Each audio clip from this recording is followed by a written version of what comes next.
ইতিহাস বেশ পুরনো। 1990-এর দশকে কয়েকজন কবুতর প্রেমী মানুষের উদ্যোগে এখানে ছোট আকারের কবুতর বিক্রির বাজার শুরু হয়েছিল।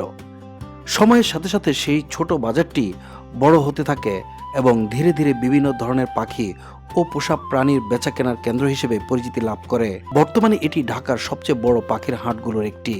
হাটে ঢুকলেই শোনা যায় হাজার পাখির কিচিরমিচির শব্দ। সারি সারি খাঁচায় বিভিন্ন প্রজাতির পাখি রাখা থাকে। এখানে সবচেয়ে বেশি দেখা যায় নানা জাতের কবুতর, এছাড়া টিয়া পাখি, বাজিগার, লাভবার্ড, ককটেল, ময়না, ঘুঘু এবং বিদেশি প্রজাতির নানা রঙিন পাখিও পাওয়া যায় এখানে। অনেক সময় খরগোশ, বিড়াল বা অন্যান্য পোষা প্রাণীও এখানে বিক্রি হতে দেখা যায়।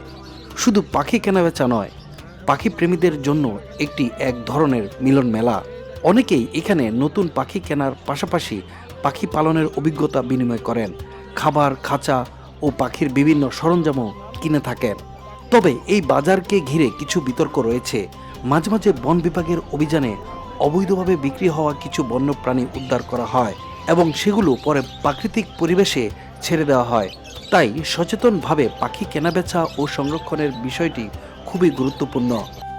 প্রতি সপ্তাহের ন্যায় আজও পাখিপ্রেমী, সংগ্রাহক ও সাধারণ দর্শনার্থী এই হাটে ভিড় জমিয়েছেন।